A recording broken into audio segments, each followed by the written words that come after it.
आज हम लोग बात करने जा रहे हैं एक महत्वपूर्ण टॉपिक पे। वर्ष 2019 में हम लोग कोरोना वायरस से प्रभावित हुए थे। इस वायरस ने पूरी दुनिया को झकझोर दिया था। पूरा विश्व आज भी इसकी वजह से इकोनॉमिक क्राइसिस को झेल रहे हैं। वर्तमान में जो हमारे देश में एक वायरस ने घर बना रखा है जिसका नाम है चांदीपुरा वायरस। चांदीपुरा वायरस का संक्रमण के मरीज जो मिले हैं वह गुजरात, राजस्थान और महाराष्ट्र में मिला है। इससे अब तक 30 लोगों की जान जा चुकी है। तो आज हम जानने का कोशिश करेंगे कि चांदीपुरा वायरस है क्या, इसके लक्षण क्या है, यह कब शुरू हुआ था और इसका उपचार क्या है। तो चांदीपुरा वायरस जो है वह CHPV रेबोडोविरिडे फैमिली का एक वायरस है जो सैंड फ्लाई मच्छर के काटने से होता है। सैंड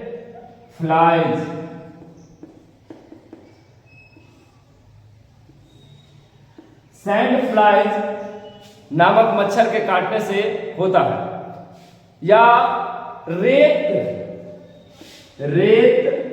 मक्खी के काटने से होता है। भारत में रेत मक्खी के 30 प्रकार की प्रजाति पाई जाती है। इसमें सैंड फ्लाइज और रेत मक्खी जो है इसे हम अपने नग्न आंखों से नहीं देख सकते। इसका जो साइज होता है वह 1.5 से 2.5 मिलीमीटर होता है। अब जिसके कारण इसे हम देख नहीं सकते। यह हमारे घर के दीवारों में जो छिद्र होता है, कोने होते हैं, वहां पर छिपा होता है और नाइट में एक्टिव हो जाता है। इसके काटने से पूरे बदन में दर्द होना शुरू हो जाता है और टेम्परेचर यानी बुखार 104 डिग्री सेल्सियस तक हो सकता है। और हम जानते हैं कि चांदीपुरा वायरस शुरू कब हुआ था। तो ध्यान रखिए, यह वायरस जो था इसको चांदीपुरा नाम क्यों दिया गया। तो यह महाराष्ट्र के नागपुर में 1965 ईस्वी में 1965 ईस्वी में महाराष्ट्र के नागपुर में आपको क्या है चांदीपुर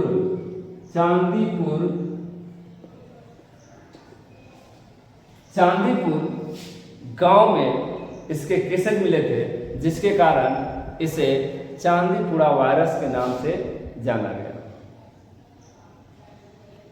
यह महाराष्ट्र के नागपुर में चांदीपुर क्षेत्र में 1965 में इसके ब्लड सैंपल से यह पता चला कि यह चांदीपुरा वायरस है और इस वायरस ने वर्तमान में तबाही मचा रखा है।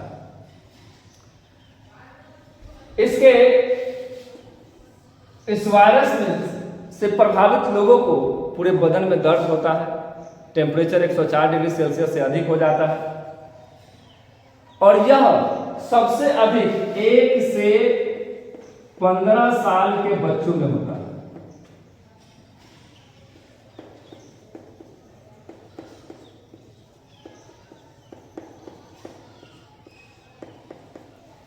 एक से 15 साल के बच्चों को इससे सबसे अधिक खतरा है, खास करके नवजात शिशु।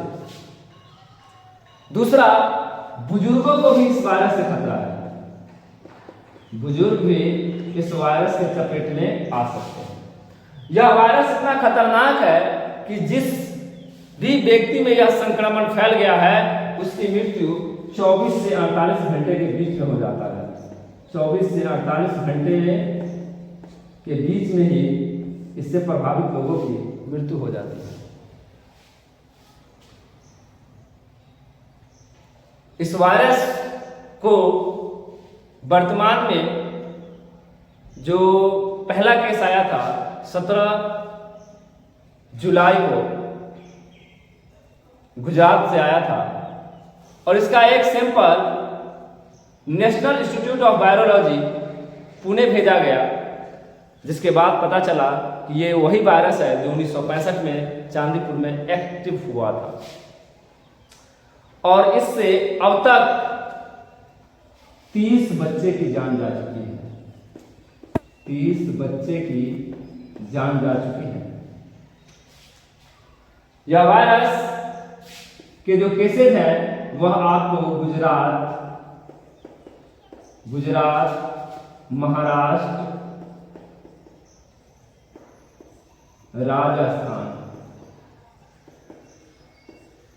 राजस्थान में मिला है। इस वायरस के कारण 30 बच्चे ने अब तक अपना जान खो लिया। यह वायरस पनपता कैसे है तो ध्यान रखिए, यह सैंड फ्लाई या रेत मक्खी जो है वो हमारे घर के आसपास वाले गंदगी में फैलता है और यह बताया जा रहा है कि यह वायरस कहां कहां पर एक्टिव हो सकता है तो ध्यान रखिए, ग्रामीण क्षेत्र में,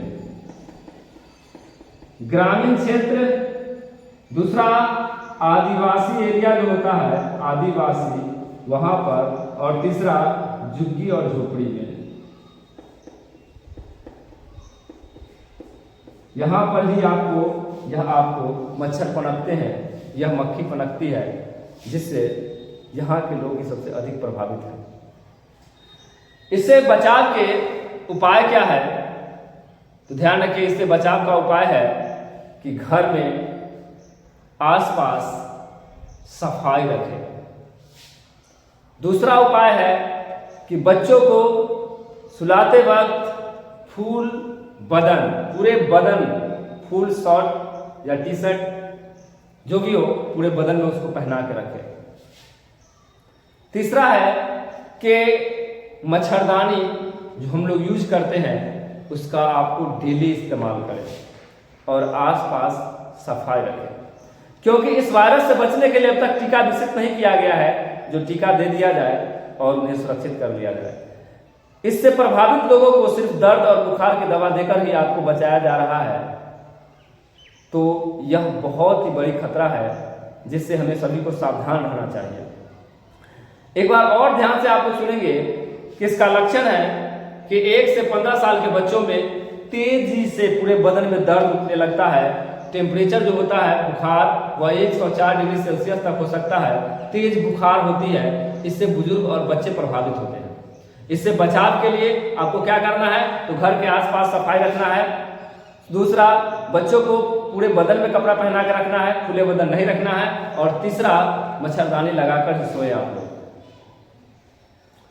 इससे वायरस को तेजी से फैलने से रोकने का यही तरीका है कि सफाई जितनी हो उतनी करें। अब है चांदीपुरा वायरस जो पूरे भारतवर्ष को डरा रखा है।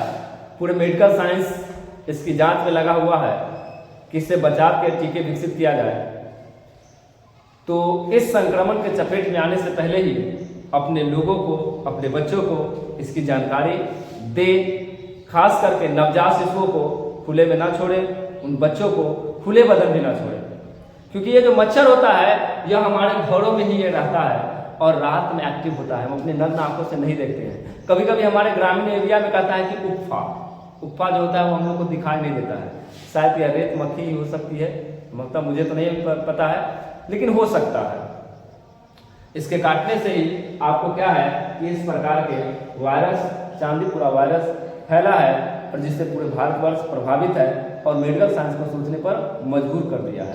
तो जिस प्रकार कोरोना वायरस ने हमारे देश को बर्बाद किया था, हम लोगों ने लॉकडाउन झेला था, उससे काफ़ी हमें नुकसान हुई थी। हमारे इकोनॉमिक काफ़ी गिरा था।